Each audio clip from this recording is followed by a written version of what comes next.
Masaganang buhay at magandang araw po sa inyo lahat. Nagluto po akong masarap at masustansyang rellenong ampalaya with tuna. Alam magsasaka reporter. Naku, itsura pa lamang po. No, katakam-takam na. No? Papatneran natin ito ng mainit na kanin. Yung sauce natin doon, sweet and sour. Pwede pong ketchup. Ano? At malamig na tubig. Ito pong ganitong luto ay from garden to table. Pagka-harvest ng ating bunga ng ating tanim na ampalaya, ito po, niluto natin ng rellenon with tuna. No? Ipapakita ko muna sa inyo ngayon itong ating nilutong ito. Itsura pa lamang po ay nag-iimbita na kumain na. So yun po ang ating rellenong ampalaya with tuna.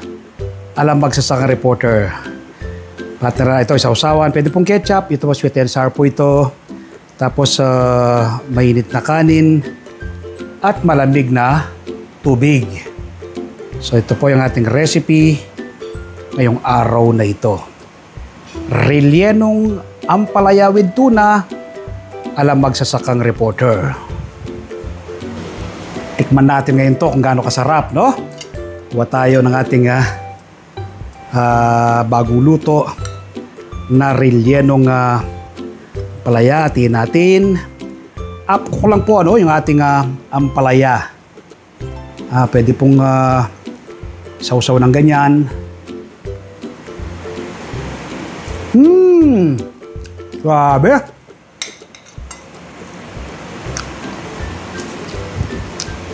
Ang sarap. Yung pong ating ampalaya, lasang-lasa dahil kaka-harvest lang. Tapos yung tuna, iba pang mga sangkap, yung carrots, spring onion.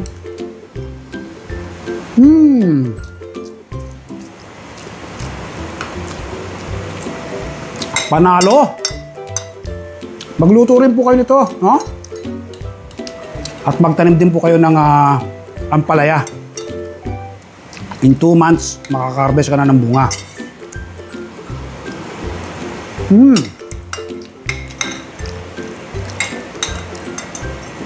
Champion. Napakasarap.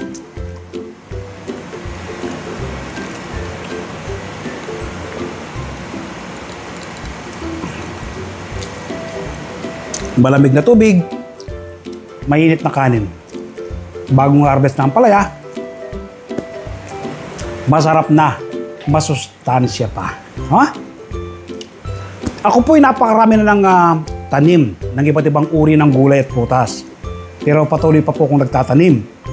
Ako po kasi naniniwala ng pagkakaroon ng seguridad sa pagkain, dapat magsimula sa ating mga tahanan.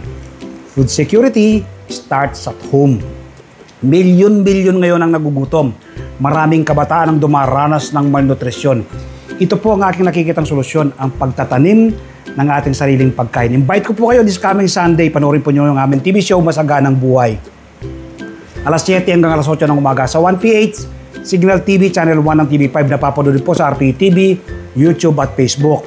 Kapag araw naman po ng Martes, umaga po kayo ng kopya ng PSN, Filipino Star ngayon. Meron po akong column dyan Isinusulat ko po sa aking column mga iba't ibang do-it-yourself tips at iba pang sekreto sa pagsasaka sa Facebook page, Facebook profile, TikTok. Nagbabahagi rin po tayo ng kaalaman. At siyempre, yung hindi pa po nakasubscribe sa aking YouTube channel ang Magsasaka Reporter, mag-subscribe na po kayo, like and share, click the bell button at saka ma-inform po kayo kapag may mga bago akong video upload, video tutorial upang ma-share ko po sa inyo ang payaram na talento ng ating Panginoon. Salamat po. Happy farming. God bless. Bye-bye.